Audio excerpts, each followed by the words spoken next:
Hello all and welcome to our abbreviated or abruptly changed week 7. I apologize for last night. Too many issues with having to drive back, coming back to my house, which has not always been the easiest thing to do, and a child having a hard time. So I am sorry about last night, and we are going to look at the syllabus, but I've already made the change. Hold on. There we go. So I just want to show you what I've done here to start. And this is going to be a very quick video. I just want to talk about the syllabus. And then I want to show you, do my brief challenge spotlight story, and then share with you a brief homework. There will be two homeworks to do today. I still have to add them to Blackboard though.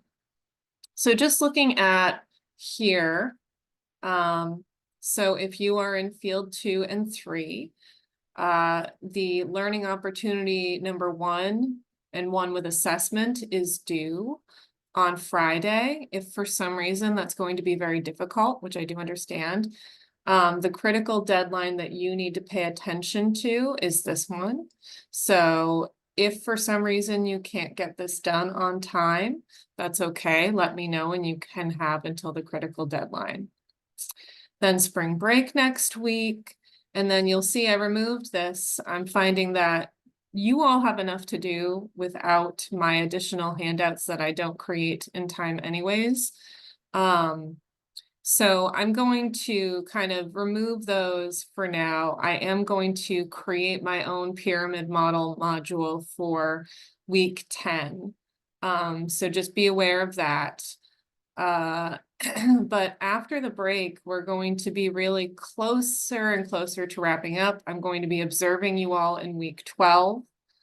And then in week 14, even though this is going to be a weird week, I likely will be in Rhode Island most of that week, which means I will still do Zoom because we're going to have individual evaluation meetings.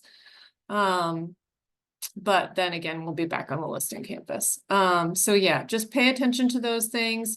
Notice what's coming up. If you're in field 1, your read aloud experience will be due the Friday after spring break. And I guess we're gonna eliminate this because that's been confusing. No one is doing a field placement journal right now.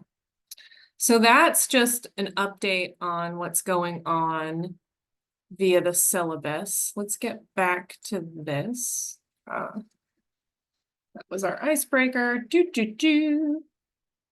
Challenge spotlight. So I think it's good to provide a challenge that we can talk through.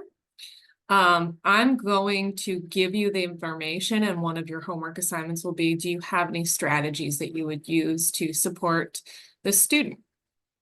So because this is one of my former students, I have to use a pseudonym, so we'll call him Omar. But he was a 3-year-old boy with autism who was nonverbal. However, he clearly had a higher understanding than he was able to express himself. So his receptive language skills were pretty good. What was actually the most challenging was not at all working with the child, really. I figured out what would support him. It was that his mom was a single parent who had no transportation. She only spoke Arabic and knew absolutely no English. Those were and let's just say those were the biggest issues. So as you can see here, I like having the visual of Arabic. Arabic doesn't even share the same alphabet.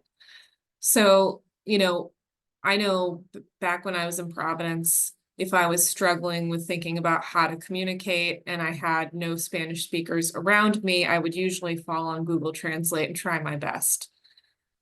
You can't do that with Arabic. It doesn't share the same alphabet. Nothing really directly translates. So I had no means to really speak with her at that time. And calling on the phone was useless. I remember we were having a really hard time one week because her son, Omar, it seemed like he was constipated. We couldn't tell what was going on. He looked very uncomfortable. And that's a situation where you want to talk to the parent and figure out, hey, is something going on? Is he going to be okay? Could this just be a behavior that, is getting him not to, because it had led him to be home from school as well. So if that was your situation, I'm curious, all that information, how do you and how do we connect with this parent?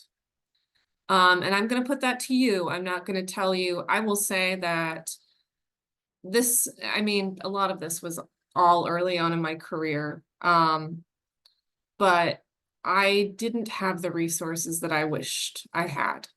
I'll say that. So your homework, which I will add to Blackboard in the Week7 folder, is to provide at least 2 different suggestions for what you might do to support, to develop some sort of relationship with this parent so you can communicate.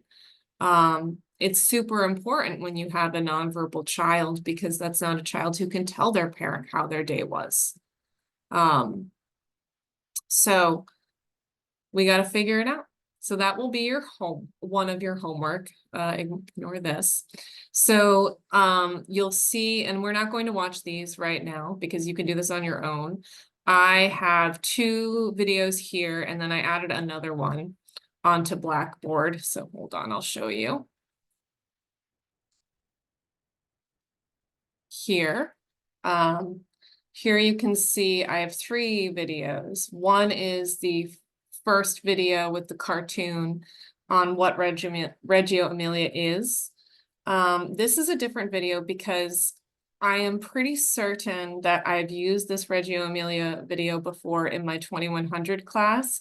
So specifically for you, Jasmine, it might be more interesting to watch Reggio Emilia versus Montessori. And then again, I had to think about the grades. Reggio Emilia is primarily for early childhood, and I've never seen it in a K-12 setting. However, there are similar types of philosophies. So for my students interested in K-12, specifically Hannah, since you're in that setting, I've added this 5 keys to rigorous project-based learning, talking about project-based learning, which is very similar to the project approach and Reggio Emilia in philosophy, but just applied in K-12. So that will be, I want you to choose one of these. None of them are very long because I don't want you to watch that long of a video. What I want you to do is choose, if you watch the Reggio Emilia, what it is, or the project-based video, I want you to use these 3 questions to guide your reflection. If you watched the Montessori versus Reggio, these 3 questions will be better to guide your reflection. It's not a very long reflection. It shouldn't be more than 2 pages. I just want your thoughts on both of these approaches, okay? And really, that's all I had. Because I have 2 homework assignments, I'm actually not going to ask you, I'll put this here so you can see it. I'm not going to ask you to complete an exit ticket because I think it's you will, 1, learn about the homework assignments partially through this video, and 2, because I already have you doing 2 separate things, okay? And you will need to watch the video to get the story for our buddy Omar. But that is all I have. And again, I'm sorry for the inconvenience. Goodbye, everybody.